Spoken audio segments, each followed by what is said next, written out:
Live from the Texas Cheer Liquor Studios. It's in the building with Mike Taylor and Rudy J.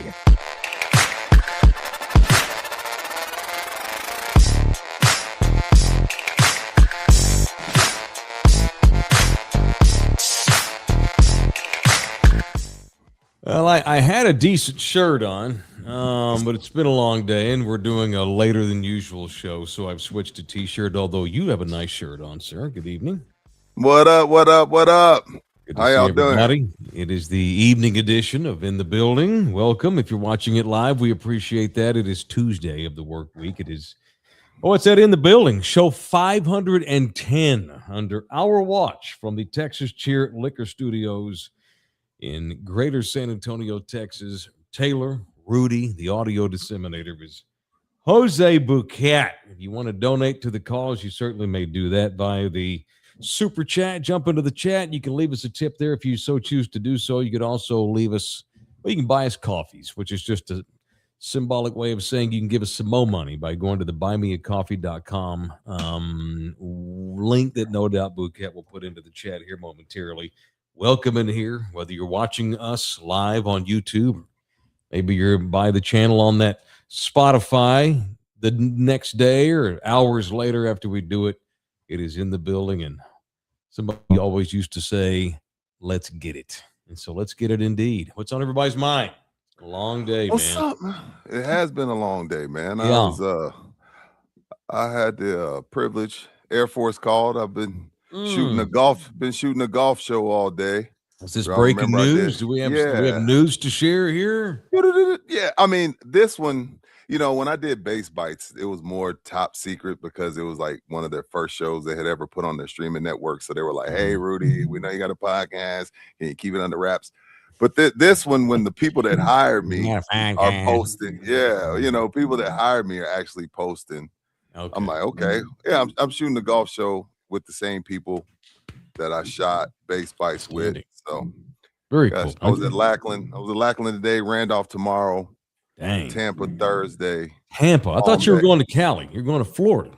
Yeah, going to Florida Thursday through Monday. But we don't even do shows Thursday and Friday. So yeah, we'll figure all that out. But yeah, man. So long day, but yeah, man. We have the most successful podcast in these here regions, and we have a lot of sponsors and we have a lot of listeners. I'm not putting them to the side. I'm not putting them to the side, baby. Mike, we was born for this shit, Mike. That's correct. Whether we're in Hawaii or on a bus or in the toilet. I've done shows from bathrooms. Atlanta motel rooms. You remember the night you did? Remember that night when we were first starting and I was doing Base Bites?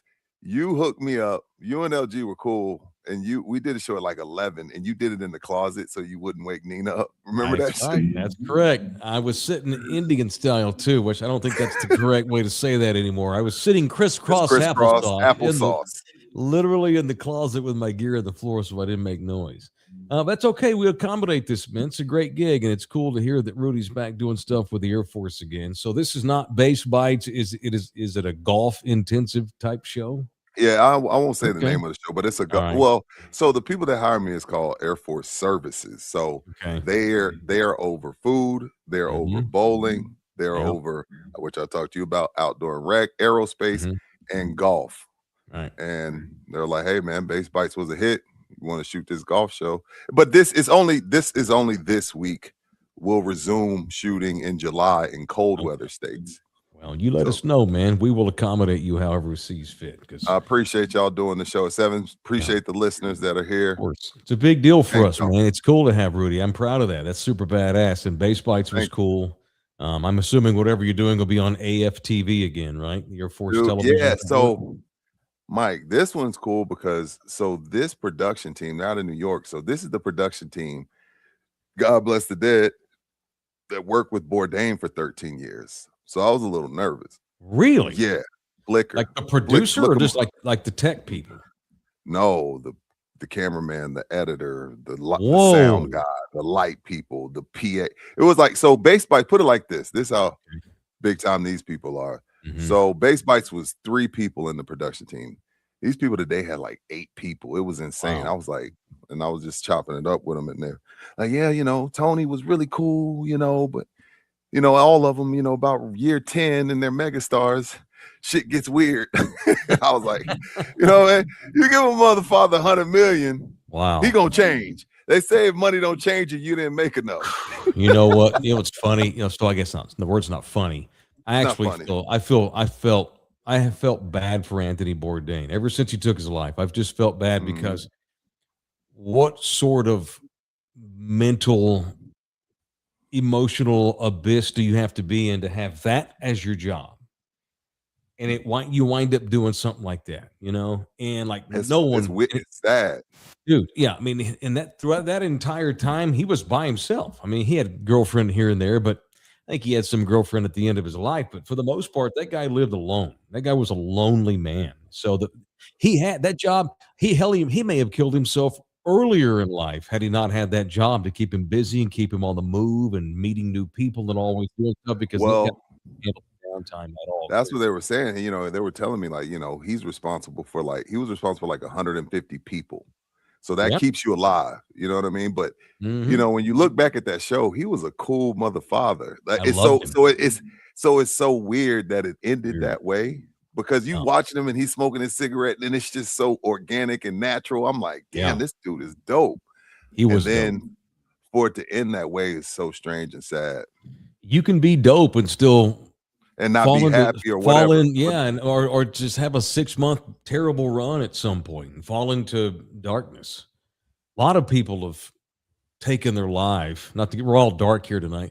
A lot of people have taken their lives that shock, and a lot of times it is shocking. It's like I'm his buddy. He didn't reach out to me, and that's what you always hear people say. Always reach out to people, make sure they're doing okay, because you just never know what someone's going through. Even though they may be all fun and games on the outside, you don't know what's on the inside of that thing bubbling up on inside. It's crazy. Robin Williams comes to mind because he's a freaking comedian.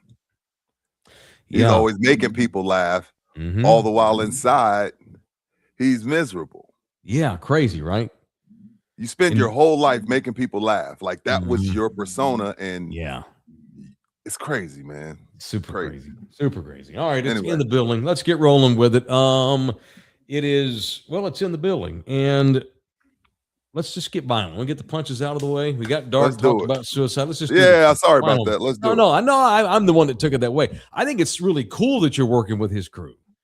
The stories those guys have. That's awesome. Oh, dude, that's some crazy stories for sure. Yeah. And the 40-year career that he had doesn't take away from whatever happened at the end. It is a very sad scene, and it makes you wonder if he was just really super lonely all that time. But anyway, I didn't mean to drag us into that part. Yeah, I know what you meant. I meant to keep this on. How cool is it that Rudy's back doing stuff for the Air Force? All right, let's get violent. It's time for people I want to punch here on, what's that in the building on Love You Hard TV.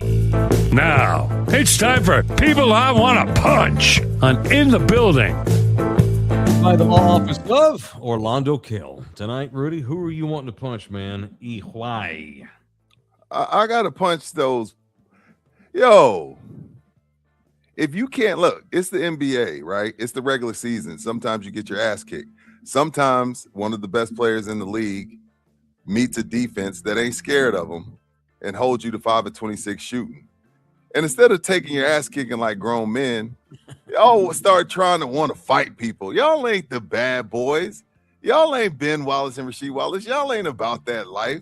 Take your ass kicking like men, man. Y'all trying to fight and shit. Hey, one thing that you can say about the Spurs is they will not be bullied. This is not Tim, Tony. Tim, Tony, and Manu were MLK. These Spurs are Malcolm X. You slap one of them, they gonna slap your ass back. And there's nothing wrong with either. There's nothing wrong with either one. All right, let's be clear. It is still February. Both Tim and them won 5 rings. There's nothing wrong with their approach. But let's just say we aren't our grandfather's children. Right. You know what I mean? You try that shit with this set of Spurs, they fighting back. And I like it. Ain't no bullying. I'm not saying that they're gonna win the title, but what I'm saying is you're not gonna come in and intimidate them. And they've done great jobs on the Shai Gilgeous-Alexanders of the world. It's almost like something goes off with that team when they say, "Oh, well, Cade's supposed to be the guy." Cade says he's the best American basketball player in the world. Okay, well, we're gonna hold him to 5 of 26 shooting. And then when you try to slap us around, we pushing and fighting back. So punch the Pistons for losing like some bitches. It's a good one, especially that Cade Cunningham, that Dallas kid. They got all up in his business. He was frustrated, Mike. He was frustrated. Slammed Steph. Should have got a flagrant for sure. Yeah, for sure. That was BS. All right, I want to punch myself. Uh-oh. With all my opinions, I always reserve the right to be wrong on most of my opinions because things change and things happen. I saw the Spurs having a letdown last night. I just figured with San Antonio in town, Detroit hadn't seen them all year. Here's one of the better teams in the West. You want to show that you're the big dog in the East. You've got Wemby in your city for the only time all season long. And I thought that the Pistons would come out and make a statement last night. And we were due for a loss. It's the law of averages. We won, 7-8 in a row going into the game last night. Not 9 now, but 8, yeah. Yeah, I thought we might have a tough night, get whooped. It was the absolute opposite. I could not have been more wrong last night. It was the Spurs that got in their head, took them out of their game in winning time, and blew their ass out last night in the fourth quarter. So punch me. I will happily punch myself. And and didn't put up with any crap. As soon as the Pistons tried to bully Wemby and Cade Cunningham slammed Steph to the ground, they didn't care. The Spurs just kept getting up. Get the fuck out of here! Damn. It's my night. It was the Spurs that went in there and kicked ass last night. So punch me for that. All right, it's Orlando Kelly's the official family lawyer of In the Building. If you happen to need Orlando Kell. And Orlando doesn't just do divorces. It's whatever family law means, Mr. Kell does that. 210-775-4995. You can email him directly, orlandokilllaw@gmail.com. It is orlandokilllaw@gmail.com. All right, let's expound upon Spurs last night. These Spurs do look very good. A chippy, rough and tumbled, technical foul, first half, back and forth. No one really was able to get ahead too much. Every time one club would score 3 or 4 in a row, the other one would call a timeout and immediately get right back in the game. But then we get into the fourth quarter last night, man. And that wound up being a one-sided affair. San Antonio whipped their ass last night in winning time and won that thing going away by double digits. You had people in Detroit heading for the exits with 4 minutes to play, and they've not done that all year long. That was nice. That was very nice. But, it's February, and I want to put it in proper perspective. Yeah, I didn't know. I didn't know how you felt. I didn't know if you took this as, and I know you frown upon these questions sometimes, but no, statement win or regular season bullshit. I don't know if we learned anything about us. We learned something about the Pistons, and maybe this is a knee jerk too, just on the opposite side of the coin. I was unimpressed by Detroit. You played one of the other good teams in the league, and they got all up in your head in your own home gym and made you look pretty weak. That might have been, if I'm a Pistons fan, I'll tell you this, I'm more concerned if I'm a Pistons fan than I am super stoked that the Spurs won the game. I don't want to take away from the win.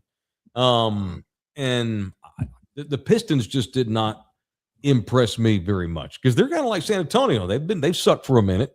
They don't have a Wemby, but Cade Cunningham's an MVP candidate. They play their rough style group. They got a bunch of grown ass men on that team that get up in your business and play good defense. And, they're young like the Spurs are, which is why I worry about the Spurs too for the most part. I'm a little less worried than I was a month ago, but that's what that meant to me. Detroit's the team that did not look like one of the elite clubs. San Antonio did.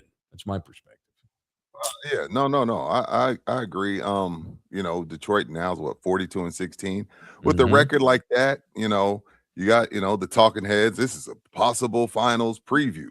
You know what I mean? So when you have those type of games, because if they had gotten blown out, we're in here tearing them up. So I'm giving props. But it's funny to me though with Detroit. It's like there's this narrative out there because we've seen some games where Wemby's picking himself up off the ground.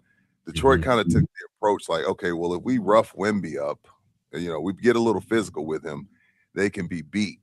If we go ahead and attack him, it's like, dude, have you not watched the games? Like the paint is closed. You know what I mean? It's like the bank on a federal holiday. It's like the bank on a Sunday. If Wemby's in the paint, it's closed. He ended up with 6 blocks because they were just waltzing in there like he ain't 7'5" and can take $1 worth of quarters off the top of the backboard standing flat-footed. You know what I mean? But yes, they're going to lose games? Absolutely. But it's not just going to be just because, oh, well, we rough Wemby up, so we're going to beat them. It don't work that way. That's correct. The Spurs are too talented, which leads to me to my next point. I don't want to knee-jerk either, and it's just the regular season, and none of these guys have played in any games that matter except Harrison Barnes. Fox never really played in any.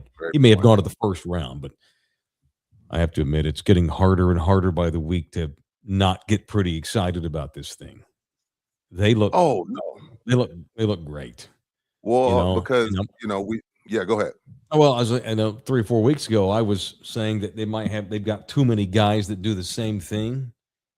Well, here lately, they sure have been able to use that as a strength, not a weakness. Again, no one's getting too far ahead of ourselves, but they're really starting to come into their own. Well, it's legit, Mike, because we've seen it.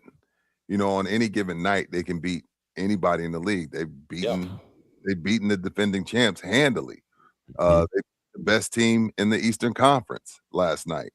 So it's not a fluke. Now, the only thing, I don't want to use the word worry, but the only thing is like, can you put 4 of those together through a 7-game series when teams start to figure out your sets and they know your inbound plays and they know your rotations? It's a little bit different.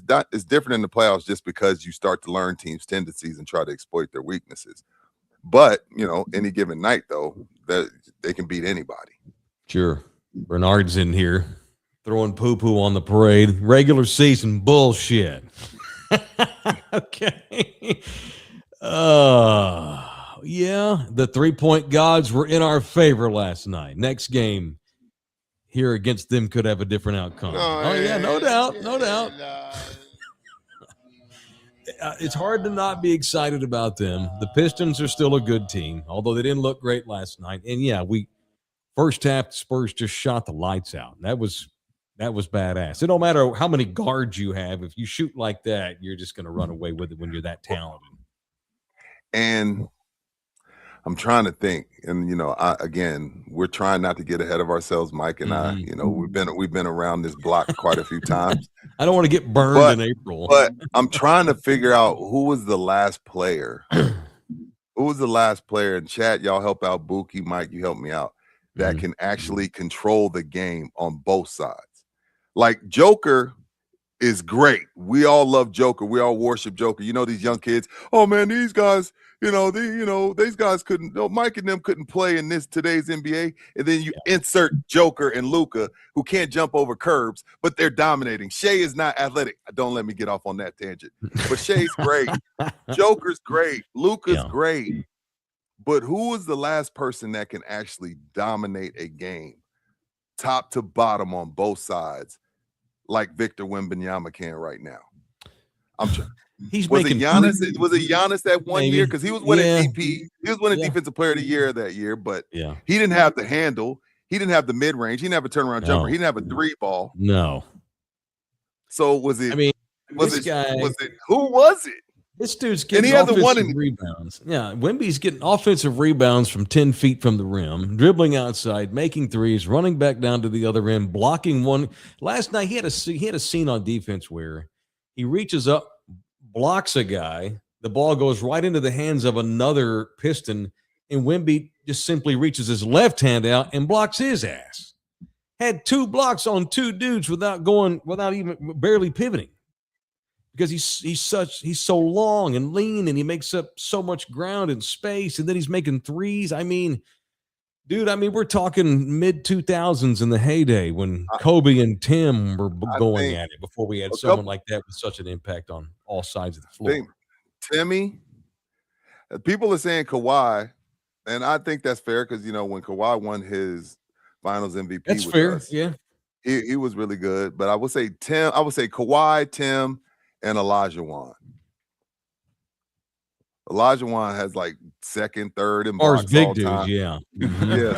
So Tim, Kawhi, and the Dream. So 3 Spurs. Not too shabby. No, not too shabby. And the gods just keep smiling on us. And it appears that, and I was talking God to loves Sammy the about Spurs, Mike. I was talking to Sammy about this today, and he was just like, "It's hard not to get excited." I know. It's like, and and I was worried about not having a legit like number 2 after Wemby, but you know what? Maybe it's not an issue. Maybe I'm a fool. Because Sammy was saying, it's what he loves is Wemby's always going to get his usually, and Wemby wasn't dominant till winning time last night, but that's all that matters. But he was like, one night it's Vassell with 28. One night it's Fox with 28. One night it's Castle with 28. One night it's Keldon with 28. Now that's the difference with this team. You just don't ever know where else it's coming from. And if they can continue to gel in that way, shit, maybe they're going to win the championship this year. Yes, I said that on the 24th of February like an idiot, but they look pretty damn good right now. Do you call the big 3 in and Pop and Mitch and tell Dylan, hey, look over there to your right? And he looks over and it's Manu. Yes, he says that. Yes. He's a Hall of Famer. He's a legend. Yeah. Everybody thinks the world of him. He helped us win 5 titles.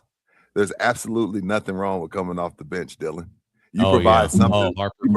You provide something you provide something. You're a starter. You're a legit starter right now. Body, control of the game, court control, leader, defense. There's nothing wrong coming off the bench, son. Manu, the floor is yours. you have that conversation with Harper? Because it's like, I like where they're at. Yeah. Like, I know we all look at the game sometimes and we're like, Harper should be playing more. I kind of like this. I kind of like this Manu 6 we got going. Yeah, I kind of like that a lot. Same. It's nothing wrong. And you're playing legit minutes as a rookie for the Spurs. Right. It don't happen. And he just has that mentality too. He's just nothing phases him. He's only 19, 20. His body's still filling out, and he's already big. I mean, shit. I mean, since we're getting ahead of ourselves tonight, hell, he could wind up being the next Charles Barkley when he gets a little bit more meat on him, which he will, because he's just a kid and he's already a big old thick kid. And if he can somehow get to close to 42% from 3, oh my God, Katie bought the door. Absolutely. All right, I was talking to Spurs with Sammy today because I was over at Sammy's Embroidery, and I have an announcement about him here in a second. But tonight's show is, of course, presented in part by said Sammy's Embroidery. We ordered T-shirts today.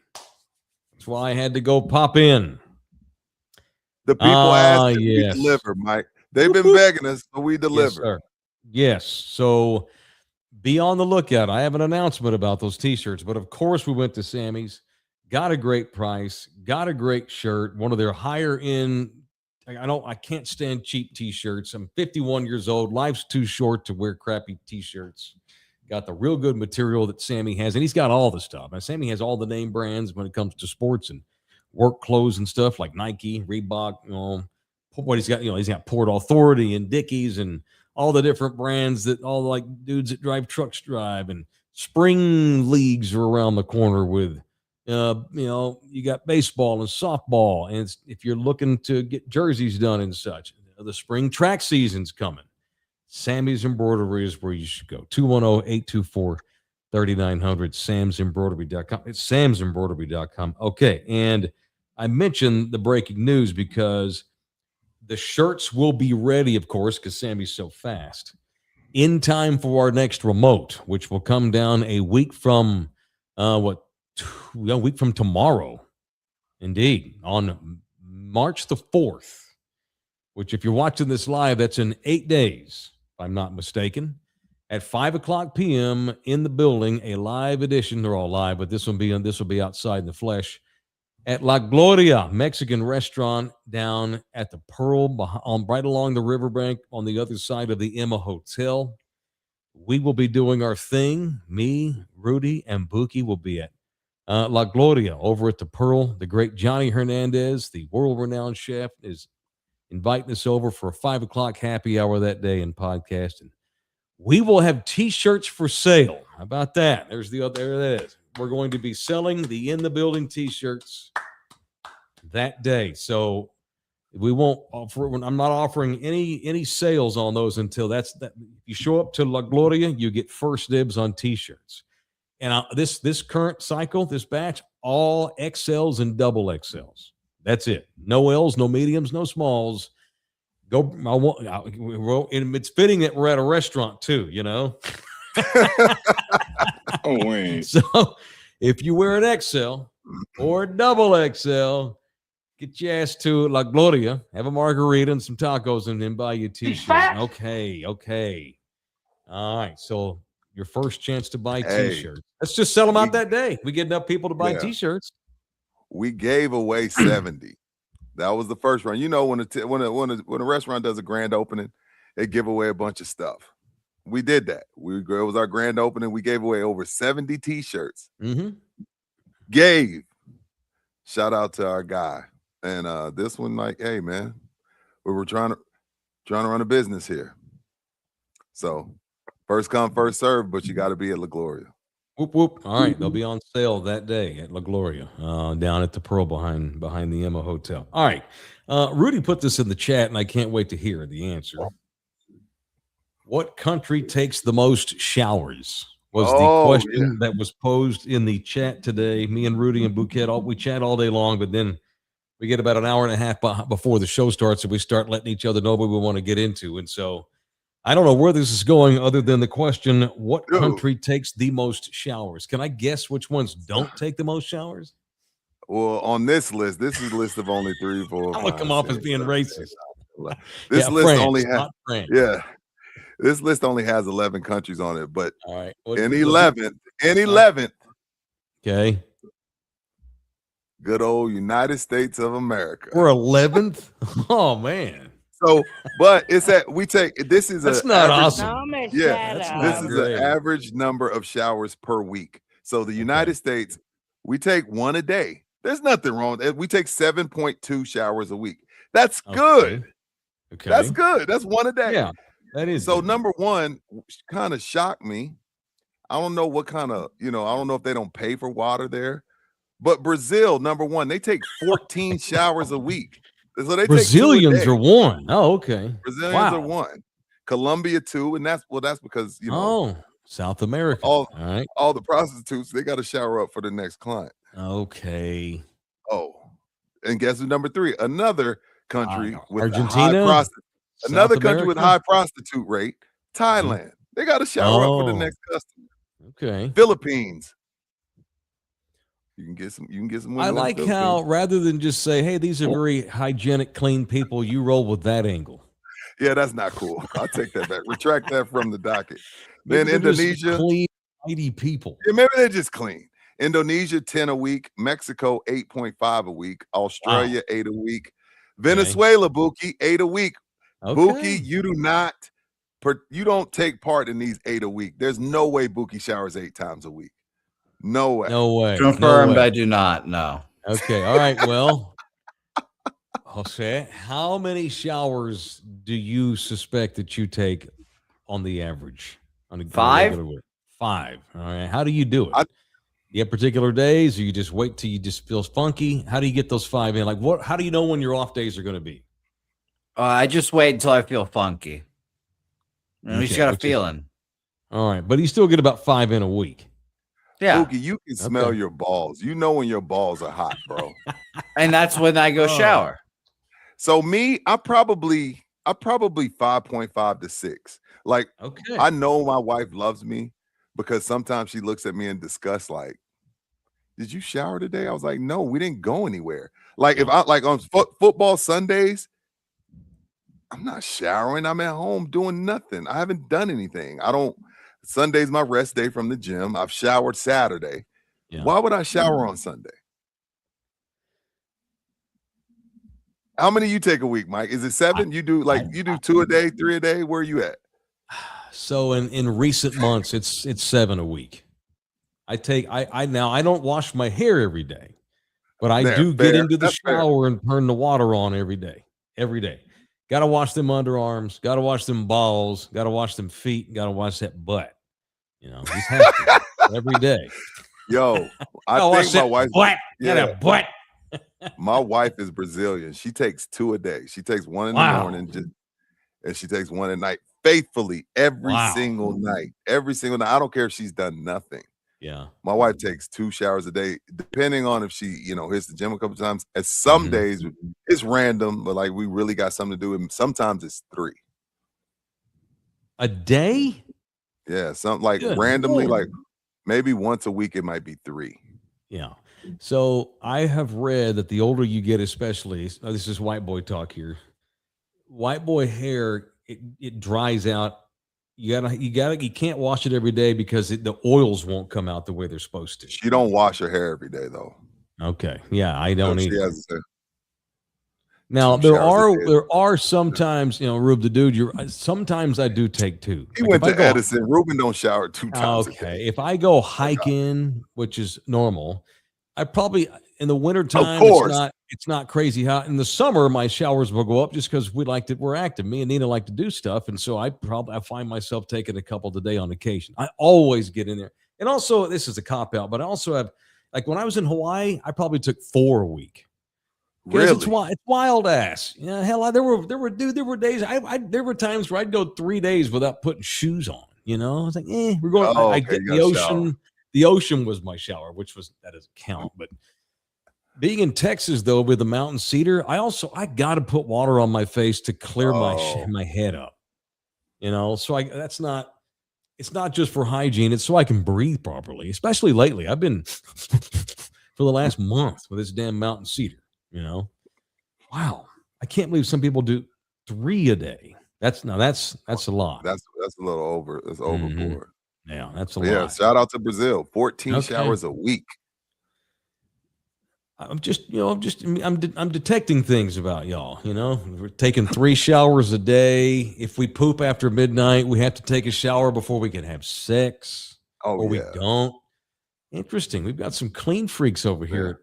Johnson, I went ahead and adopted wipes. I held out a long time on wipes.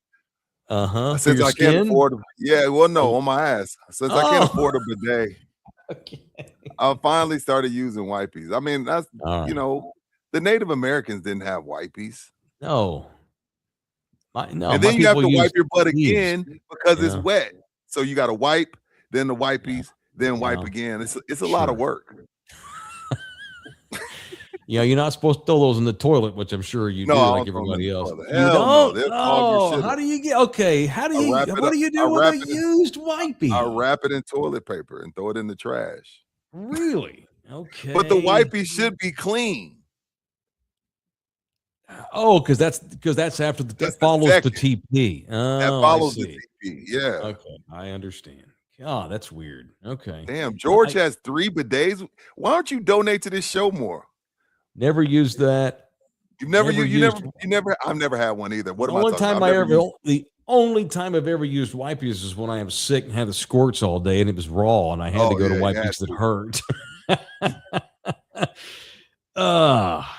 Well, shout out to those clean Brazilians. Shame on America for being 11th. We're not greater. We're not best in everything. But dude, 1 a day is perfect. Yeah, I agree. Even if it's just a rinse off. All right, it's in the building. Presented in part by that Olympus Solar. Get yourself a free battery with the purchase of a solar system. All right. Also, you can also get a free mini split AC unit with the purchase of a solar system. It is Olympus, your home's energy efficiency provider. They specialize in LED lighting, whole home surge protection, smart electrical panels, and even EV charging too. So they do electric stuff over there at Olympus as well. Beat that heat. It is coming. Hell, it's going to be 87 tomorrow.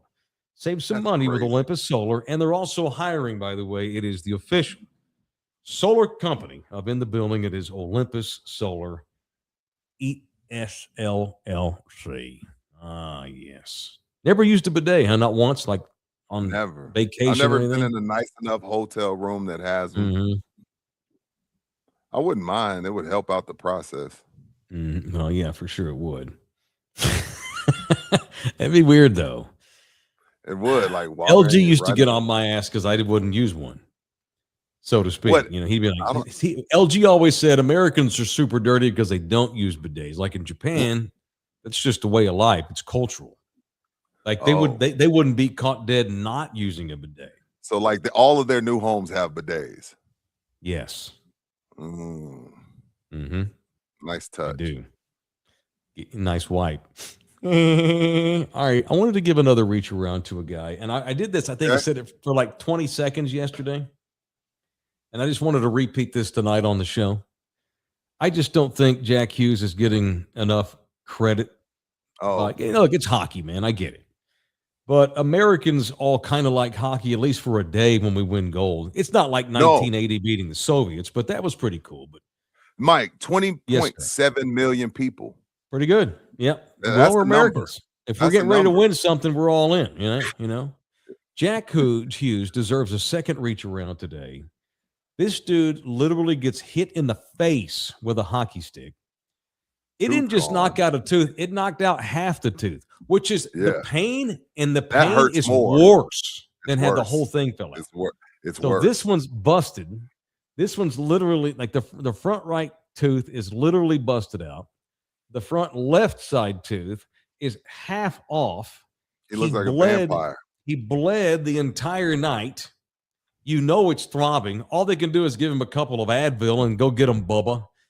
And the son of a bitch goes out there and in overtime in a 3-on-3 skate wins gold for the United States with a medal. And I was thinking about this today. The easy joke is, see those damn baseball players, bunch of pansies. Those NBA guys, hell, they load manage if they got, a busted fingernail. Baseball guys have to go on the disabled list if they got chapped lips. This is a case in sociology. Those hockey players are not any tougher than any other pro athlete. Those pro athletes, the baseball players and basketball players just don't realize how tough that they should be. Because you're told from a young age, we got to make sure you rest. Hockey players as kids are told, fuck you. If you can walk, you're skating. Oh, ruptured spleen? No problem. We'll go to the doctor and the game's over. Go out there and play. Those freaking hockey players. It's a whole mindset. It's different. Don't miss games ever. And yes, that was the gold medal game. He probably would have finished an NHL game. It wouldn't have mattered. Half those dudes are skating around in the NHL by the end of the season with a missing front tooth or both. They look like old men that don't have their dentures in. It's because they're told that you're supposed to be tough. It's that simple. And what's crazy about that, Mike, they wear it like a badge of honor, because I'm not like hockey players aren't making NBA or baseball money, but they have enough money to get their teeth fixed. But they're like, F that. I waited all my life to look like this. I'm gonna walk around with my tooth. I'm gonna walk around. Everybody's gonna know I'm a badass hockey player, And I went back and watched the game, but I watched it like how the Gen Z watches. I watched it on YouTube. Take out the timeouts and all that stuff. Canada could have easily scored like 7 goals on this. Like they really applied the pressure. Lost. But our goalie, totally outplayed us. Our goalie, they did outplay us, but our goalie was a badass that day. One game, sorry, Canada. Goaltending's 50% of the game, especially on the championship level. Absolutely, just goes to show. It's funny, like very few human beings ever get all that they are capable of out of their bodies before they die, and their brains and their minds. Sure, you realize how tough you are supposed to be, but few of us are. Like one of my favorite sports analogies was so for 200 years after the first Olympic Games, it was just assumed that it was not possible for a human being to run a mile in under 4 minutes. It's never been done 2 hour in 1,000 marathon, years. all that shit. No way it's ever been done. It's just not possible. Lots of humans tried it. It's just not possible. The fastest that a human's ever going to be able to run a mile is in 4 minutes and 10 seconds. It's just never going to happen. Then all of a sudden, I don't remember the year, like 1932 or so, Roger Bannister, this little skinny ass English dude, runs a 4-minute mile. It was world news. Oh my God, a miracle has occurred. The first human being of all time let's put statues up of Roger Bannister. He just ran a mile in under 4 minutes. It's just like, it was like the sports news of the year. Dang. Within 18 months, 12 other people run a mile in under 4 minutes. How is that possible? Because humans now realized that we could. Yep. It was a mental block. Crazy, Bingo. right? Yes. Crazy. And I take that back to the hockey. Absolutely. I'll go a step further since we're here. Mm-hmm. I'll say this.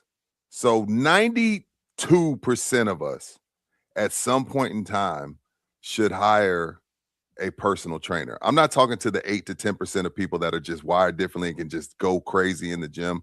Mm-hmm. But 92% of us have no idea where we could take our bodies and our minds inside of the gym as far as weightlifting, strength training, or whatever. I didn't know till 2018. I hired Heavy Metal Fitness, hired Tim Ingram, their owner. And I was amazed at what I could do because I had never been pushed. I had not, he would always tell me, relax, because I'm like, he's like, relax.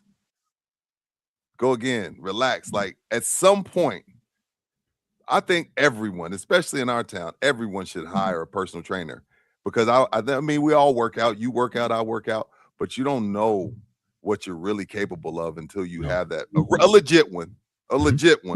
Do your research, but yeah, it's the same thing, man. You have no idea the human body. Everybody, the air fryer, microwave, sliced bread.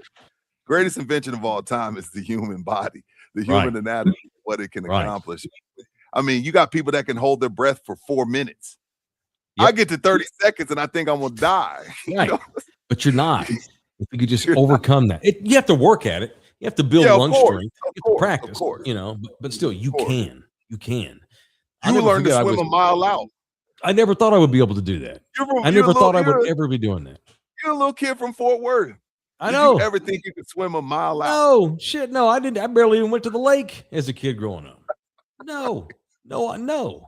I decided I wanted to. I wanted to be better in the ocean since I was living there. I just wanted to. And all of a sudden I'm like, oh my God, I'm deep diving 20 feet, holding my breath, swimming a half a mile out, paddling, it's crazy. It's just what you can train your mind to train your body to do. I was in high school and I hit a little shot down the third base line, and the third baseman backhanded it. And so it was going to be a bang, bang play at first base. And I'm hauling balls to first, and I lunge out with my leg, which you're not supposed to do because physically that's been proven. They don't make you faster, but whatever.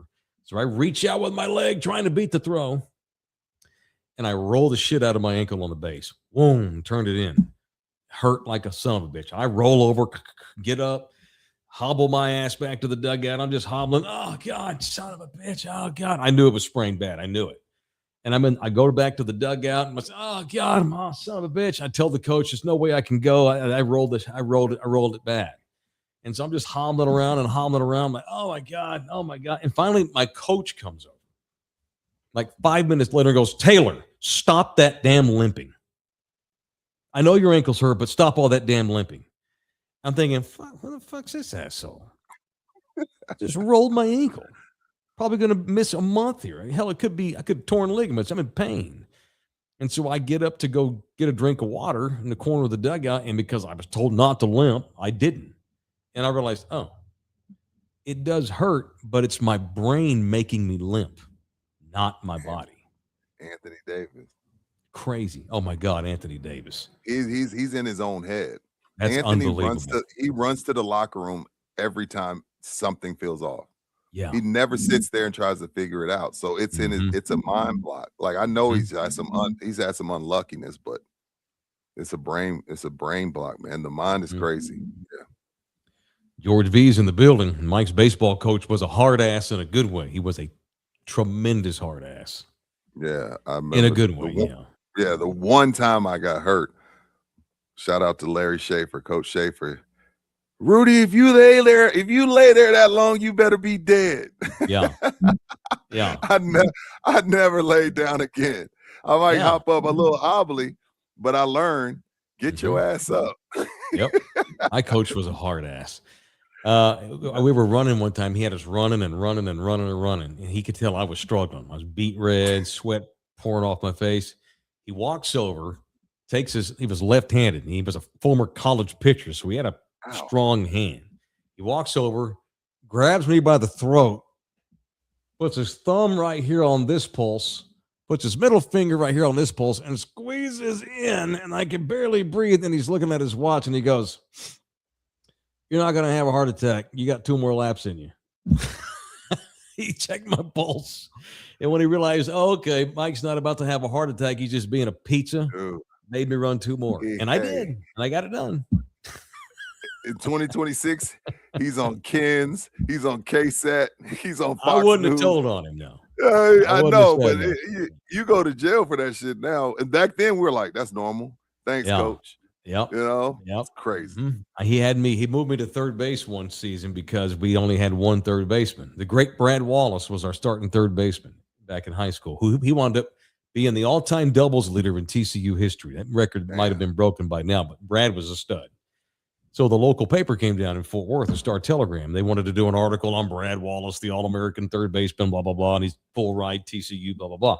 And so I had to play third base because we had nobody else to do it. So I'm over at third base, and I was not having a good practice. I was used to playing middle infield. And Coach Elliott, my coach, at one point, he looks over at Brad, who's sitting on the bleachers being interviewed by the reporter, and Coach goes, "Hurry up, Brad. I'm tired of looking at Taylor."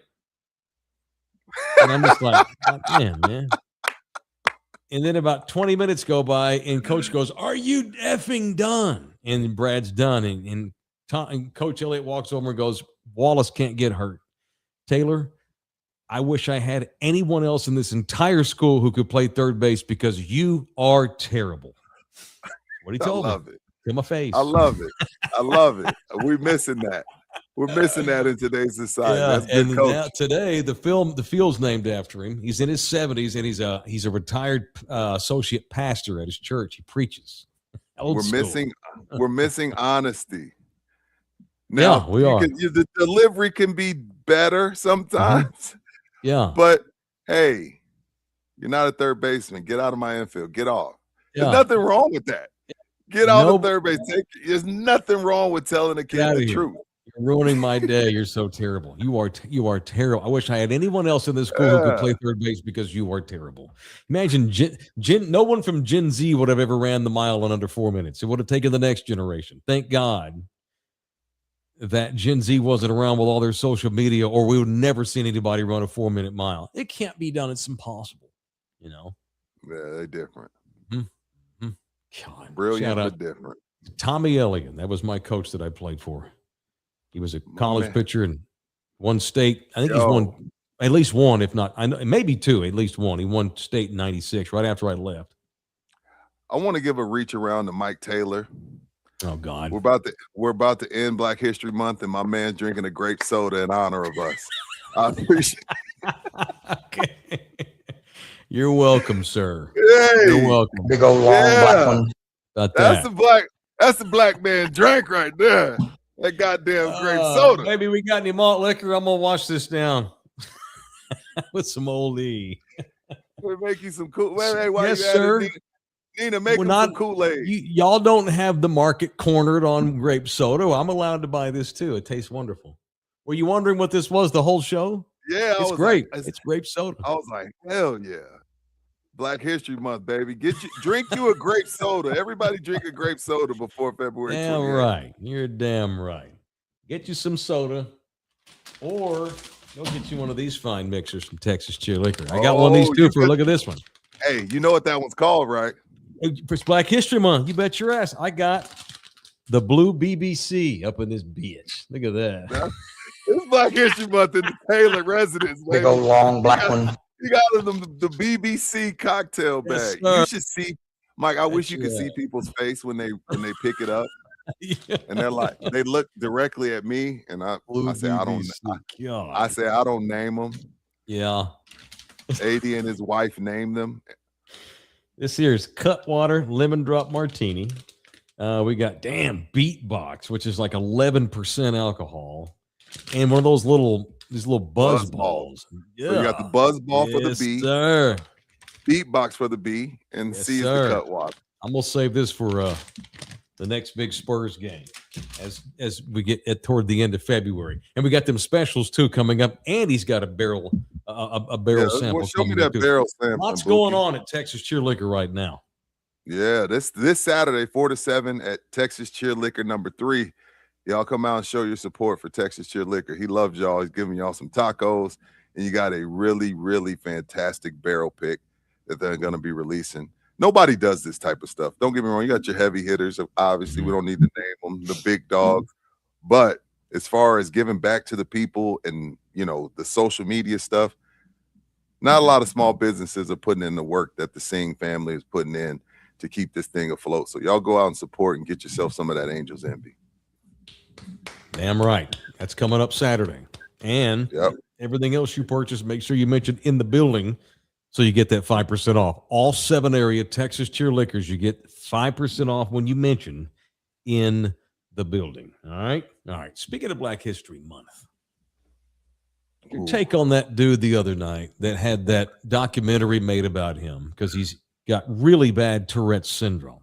And he has Tourette syndrome. He has the kind, sometimes I think Buki has, with all his gratuitous cussing. What's his name? There's something, maybe Johnson. This dude. It's John Davidson, right? John Davidson, yeah. Does that sound right? Yes. He's this poor guy's got Tourette's, and there's this documentary about his life trying to overcome Tourette's and trying to just be accepted.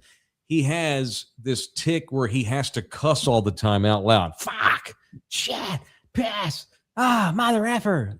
And it's real vulgar, like P and C and stuff.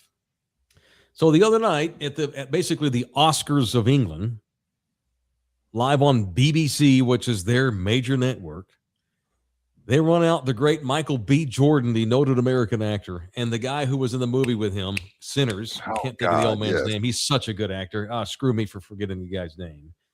They're out there giving an award away. Delroy Lindo. Thank you. And you hear this Tourette's guy who's got a really close to the stage seat because he's there at the awards because there's, this documentary about him. And he just starts dropping N-bombs, man, while Michael B. Jordan and the other guy are standing there. And Mike looks at it real quick, pauses, and think, you know what? This goes back to don't mess up your money. Michael could have caused a scene, caused him out, but he played it cool and just got the hell out of there. Yeah. Man, Do you buy the sympathy that this dude's getting? Because, well, he has Tourette syndrome. He can't help himself. I talked with you a little bit about this at Soap, and I was telling you, because I don't know the inner workings of Tourette's, I didn't want to go there. I didn't want to go there with this John Davidson dude. But the more people I listen to, the more I'm like, little strange. And also I protect the race card because I don't want to water it down and I don't like to overuse it. So I like to make sure I get all the facts before I go. Westwood, you're the kind we prefer. Y'all don't some of y'all just mention that everywhere you go. I just can't even. I can't even open my mouth without getting blamed. Yeah, I'm gun shy on the race car. But after further review, 15-yard flag on the play. The fuck, man. Like, why? How would the Tourette's trigger that? You had a flag in your hand. How great! Oh, yeah, how did the Tourette's trigger that? So I'm not a Tourette syndrome expert. I mean, I've read about it and watched stuff about it. Jim Eisenreich. I'm not sure if Bouquet will remember this guy. There was a guy that used to play for the Royals back in the 90s and 80s. His name was Jim Eisenreich Bouquet, and he had real bad Tourette syndrome. But he didn't curse. He just made real loud, like weird noises. Like, he just like made these weird grunting sounds. And the poor guy played left field. And so if you sat in the left field bleachers on a quiet day at the ballpark, you could hear poor Jimmy Eisenreich down there just going to town. Oh, and he got messed with for sure. That's messed up. Got messed with by me, as a matter of fact, one time. And a couple of dipshit high school buddies of mine in about 1988 were out there making fun of Jim Eisenreich. And if I don't go to heaven, it's going to be because of that day at the ballpark in 1988. I feel bad, but I was 12. What can you do? That being said, no, he cannot control what he says. It's a tick, and he has to say it.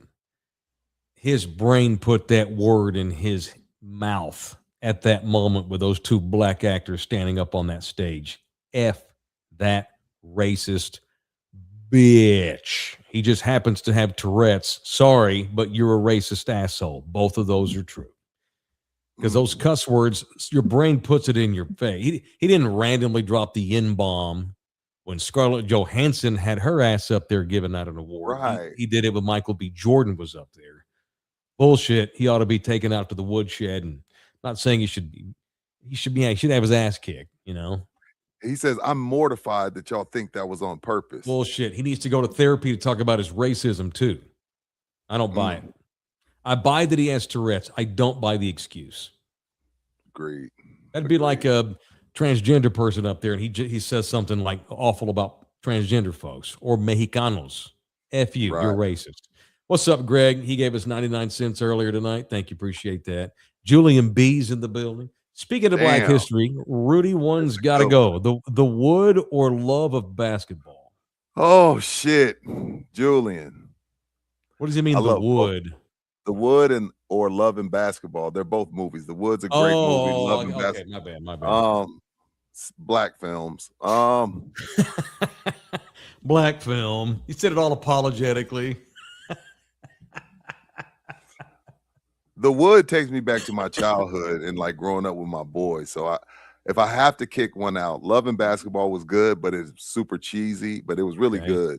So Love and Basketball's got to go. I'm keeping the Wood. I'm familiar with that. Boys. What is the Wood, man? Do I need to go watch this? That was that was Omar. Omar Epps was actually in both of them. Okay. But yeah. The Wood, they were like kids and trying to get girls as many numbers as you could at the school dance, like who you gonna dance with, who's gonna be the first to lose their virginity. Then they grow up and one gets married and he decides he doesn't want to be married. It's like, you know, it was us. It was literally us in the 80s and 90s. You come of age dudes. Yeah, young men. That's cool. Love and Basketball got to go.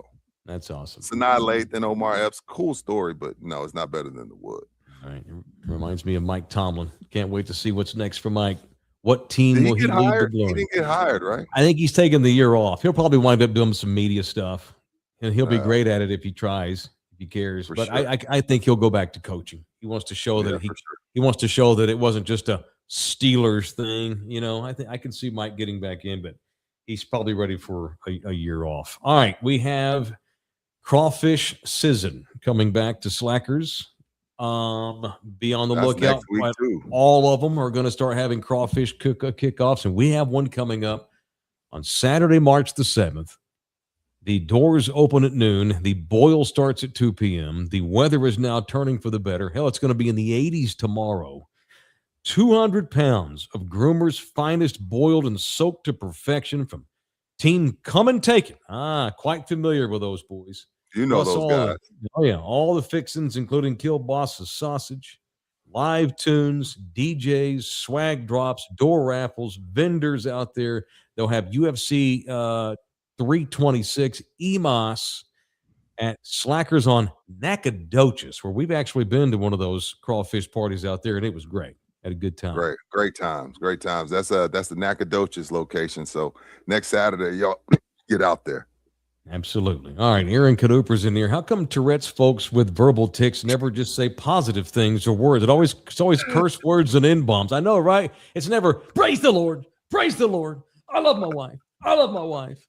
Give Great question. Give to the church. God is great. God is great. It's always motherfucker, son of a bitch.